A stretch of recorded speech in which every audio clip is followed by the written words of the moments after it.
So we started our question 2 last time. We did our part A, as you can see. Now we're going to go ahead and jump to part B. So part B is asking us to take the limit as x goes to 3 of square root of x plus 1 minus 2, all divided by x squared minus 9. So hopefully when we look at this, we can anticipate that we're probably going to use the multiplying by the conjugate technique, right? Because we do have a square root. And in the past, we know that this technique has worked great to cancel out this square root term. So let's go ahead and see what's what with this. Remember, as always, we might just plug in 3 just to verify that we really need to do all of this algebra. When we plug in 3, you'll get 3 plus 1, 4, root 4 is 2. 2 minus 2 is 0. Repeat the process for the denominator. 3 squared is 9. 9 minus 9 would be 0. So we do get an indeterminate form, which means, okay, I should really go ahead and do this algebra stuff, right? So I take root x plus 1 minus 2 over x squared minus 9. And what I'm going to do is I'm going to go ahead and multiply this by its conjugate. And remember, its conjugate is a duplicate of that thing, right? A duplicate of our square root kind of term. But we change the sign. So instead of it being a minus 2, we put a plus 2 in the middle. That change in sign when we go ahead and FOIL the numerator out will cause terms to cancel out, okay?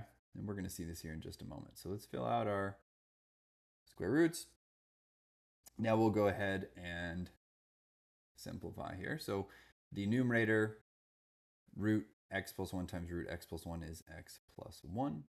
When you multiply this root by positive 2 and then you multiply negative 2 by this root, those two terms are the same, just opposite sign. So they're going to cancel out. I won't even write those. And then our last term is going to be the negative 2 times the positive 2, which would be a minus 4. In the denominator, we get the x squared minus 9, and then we will go ahead and leave this term as is, right? I'm not going to touch anything in the denominator. Okay, well, what do we notice here? Limit x goes to 3. The numerator has x minus 3.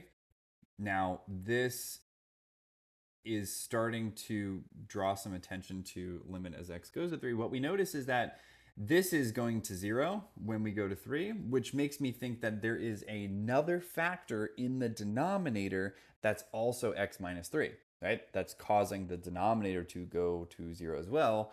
And I want to cancel, hopefully, those out, just like we saw in part A, right? So I'm assuming x minus 3 is a factor. It certainly is. If we look at this difference of squares, x squared minus 9, the factorization is x minus 3, x plus 3, right? So there is definitely that factor there, which is great. That means that these things can go ahead and cancel and leave us with a limit that might actually solve out perfectly and not give us indeterminate anymore, right? So what do we get? We get 1 over x plus 3 times square root of x plus 1 plus 2. We evaluate now our limit. Let's throw this up here so we have some space. I plug in the 3, right? It's time for direct substitution. So we get 1 over 3 plus 3, 6, times square root of 3 plus 1 is 4. Root 4 is 2. 2 plus 2 is 4. So in the end, 1 over 6 times 4 would be 1 over 24. There we go. That is the value of our limit.